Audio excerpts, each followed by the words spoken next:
Welcome to another conference happenings with Debbie. Today I'm with Andrea Lavey.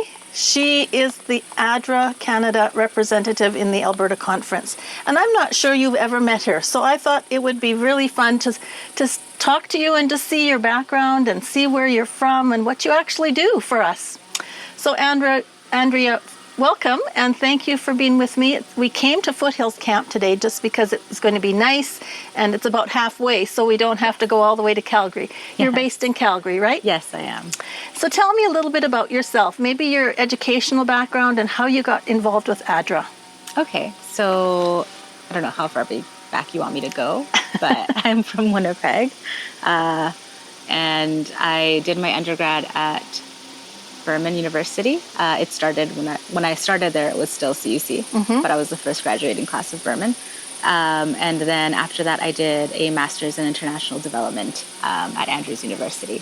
And I think at some point during my undergrad at CUC, I went on a mission trip for a month to India, and we volunteered with an organization called Jewels in a Crown, and it was helping women who were working in the red light district to leave the red light district and teach them a skill that they can then have a different livelihood with that skill. And I think from that moment, I knew that I kind of wanted to be part in helping communities, and helping different people groups, and be in something that is impactful and long-lasting. And So how did ADRA Canada get into this then?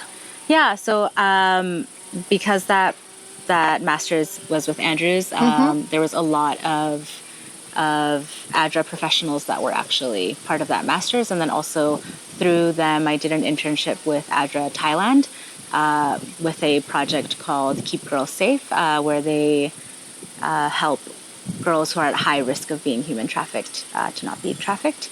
And then after that, when I finished my master's, I did another internship with ADRA Mongolia, kind of around the pandemic time. So it was cut short. I was there for only 8 months. I was supposed to be there for a year. But yeah, I'd say exposure to both of those through my internship, I knew that I wanted to work for ADRA. Okay. Yeah. So ADRA Canada has this program that each conference can hire somebody, and they pay part and we pay part as a conference, and that's how come you're here in our province and in our conference. So Andrea, I'm just wondering how long you've been an employee of the Alberta Conference. Well, technically, I'm not an employee of the Alberta Conference. Well, you're half and half. You're half and half. Okay. You're half and half. Okay. So I've been working for the Alberta Conference and ADRA since January of 2024. Yes. So not quite a year? Yeah. Yes. I just turned, it's like a year and a half now. Okay, a year and a half. And I know that you were busy last summer. You may not know how many projects that ADRA Canada and the conference do together in our conference. I know you did a lot of interesting things last year, because I know, because I get all the MOUs that we have to get signed and sent back. But can you remember any of the things from last year? Because we haven't talked to you ever, and so I'm just backing up a little bit. Yeah, so last year we had 9 fiscal year projects that we partnered with churches in all across Alberta.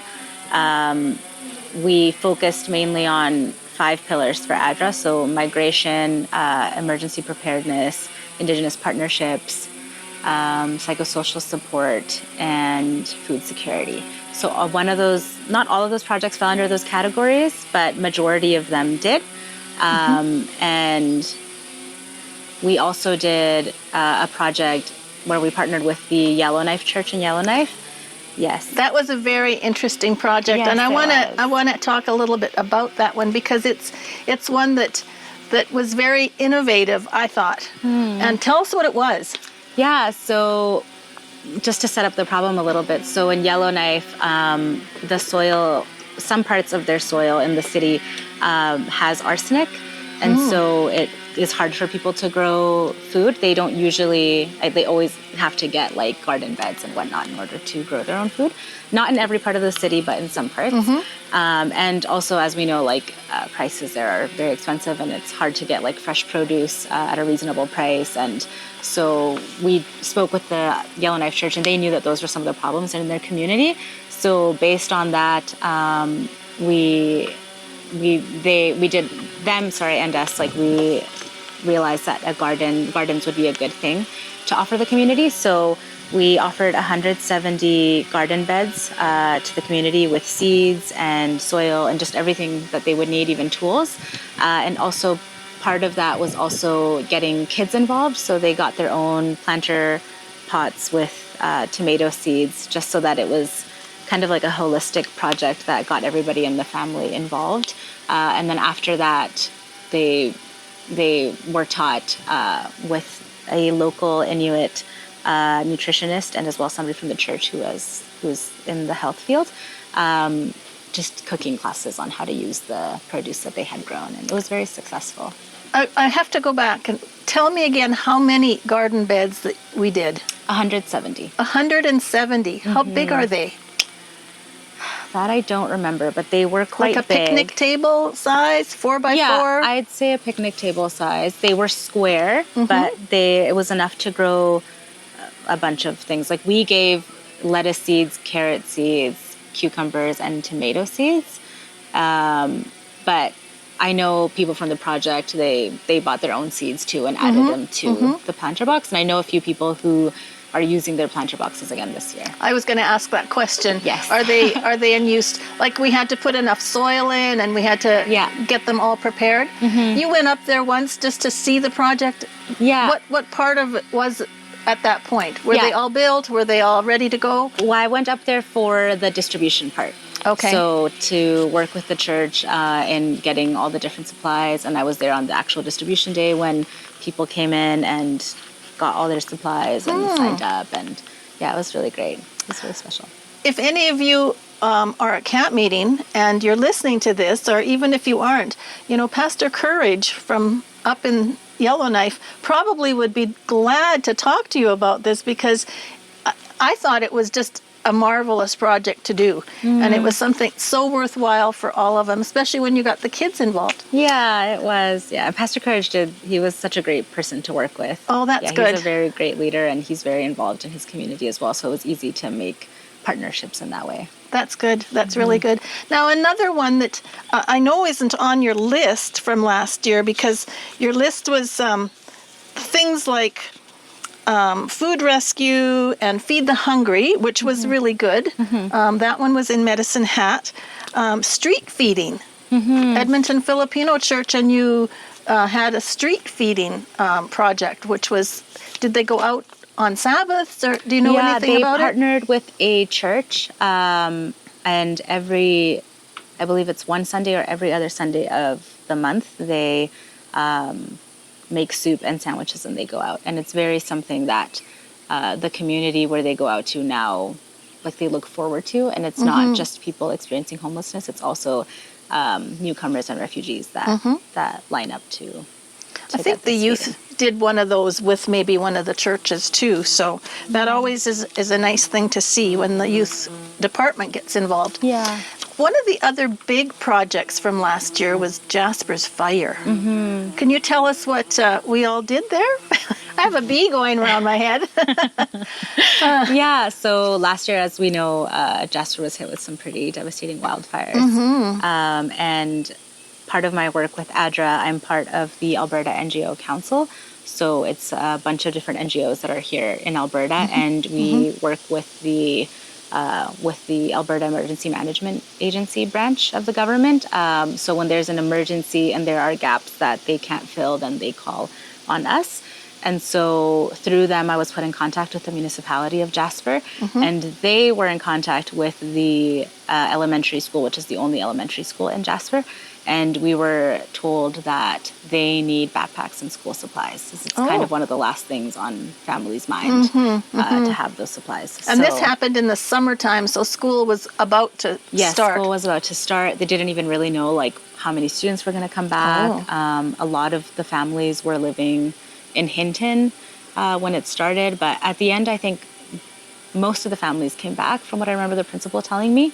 We got in contact with the principal, and he let us know kind of like the supplies that were mostly needed and backpacks. So we worked with Staples to get them, and they gave us a discount, which is nice. And all the supplies and getting all those backpacks ready. And then I drove down there with Janet from the conference, from the youth department. Janet, yes. Yeah. And we distributed the backpacks, and then we came back, and then we did a second part of the response. Later on, the municipality let us know that people were still needing financial assistance. So in December, early December, we did financial assistance for 50 families. So that was something that we got a really good response on, because people were really needing that help, especially around that time. So, and the people in the Jasper area were the ones that gave you the names? The municipality of Jasper, they had a recovery team. And so they knew everyone in their community who was needing help, or who was living in transitional housing because they lost their homes, or they just knew everyone's situation. So they were the ones that told us which people needed help. Have you gone to Jasper since, just to see if it's growing and it's coming back? Not since that last time that I went with to distribute the backpacks. Oh, okay. Yeah. Okay. But it was quite sad to see there was so many houses that were burnt down, and there's like a real need there, and there still is. We're hoping to do something still this year for recovery, because recovery takes a long time. Yes, it does. Yeah, that was just the emergency response. But yeah, still a lot is needed to build up Jasper to what it was. So I'm going to ask you how each church can get involved with projects, and where do they send a proposal to, or that?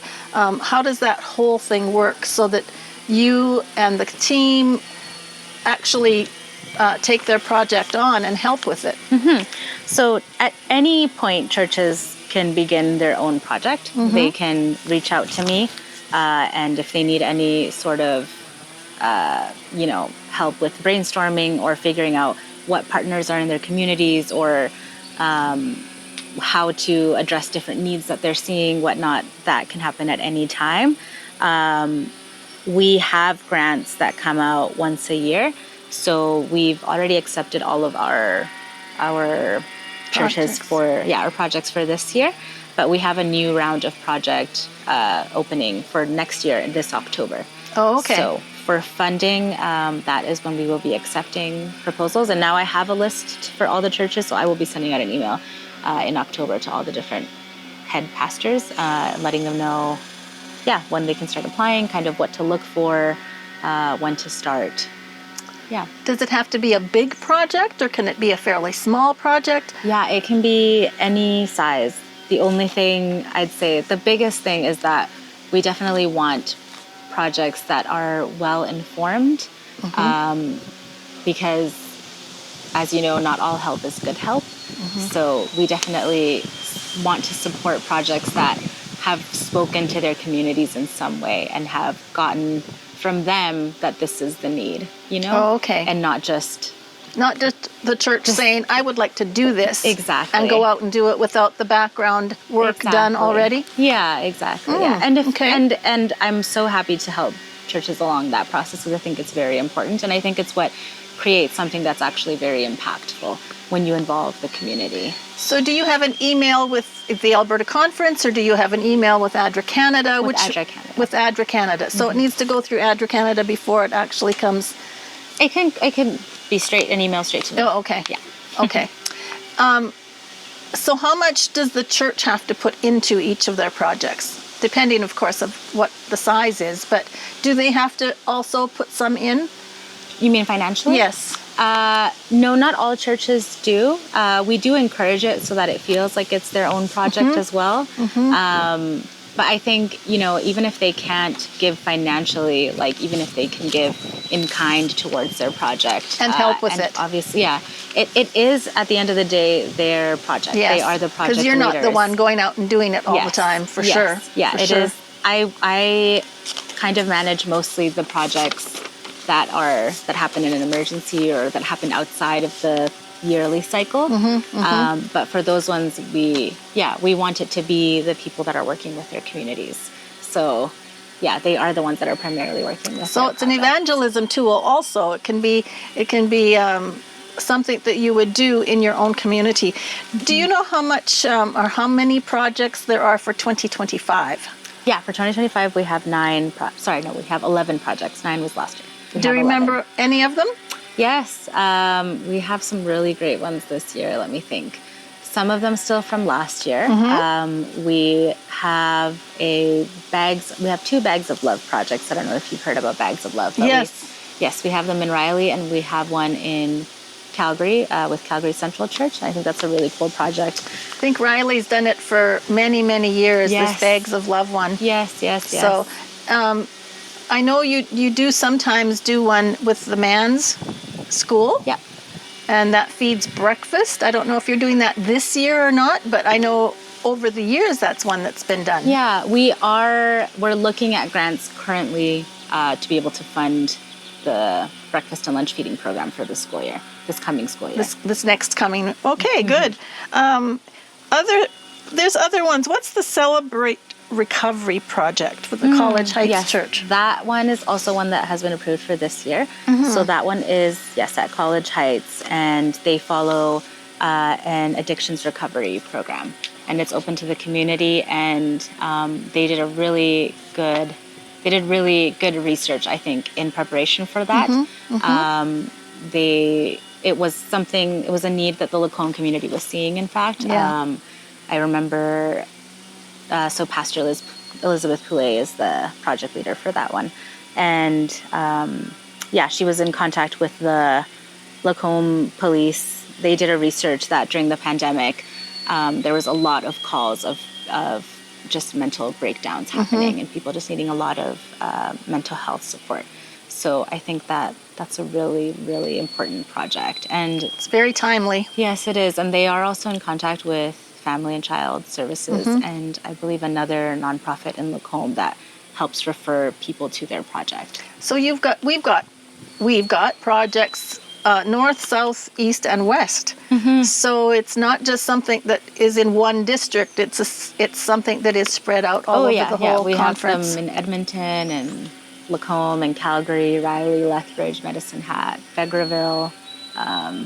Do you think you'll go back up and do something beyond the planter boxes in Yellowknife? Yeah, that is definitely. We don't want to forget Yellowknife. I think there is a lot there to be done, and I think we will continue to work with that church. They're a great group of volunteers, honestly. Yeah. They worked so hard. They did so well. Yeah, it was honestly a pleasure working with that church, so we definitely want to again. Well, it's really nice to hear about what is being done by ADRA Canada and along with the Alberta Conference and to let everybody know that we do have Andrea here in our province all the time. So you can get in touch with her whenever you would like to start a project, and she'll help you. She'll help you find out if it's even worthwhile or if the community really needs one. Yeah. You know, you're going to be at camp meeting this year, is that right? Yes. Yes, you're going to be here, and I think there'll be a place in the resource tent that has ADRA Canada. Yeah, we'll definitely have a booth there. And I think you're going to have some vignettes of some of the projects too. So I'm really glad that you spent part of your day with us so that we could get to know you and to understand what ADRA Canada and Alberta Conference does right here in Alberta. Thank you for being with me. Thank you for your say time. hi to Andrea while you see her all over campus during camp meeting. Yes. That would be great. Please, that would be great. Good. Thank you so much. Thank you.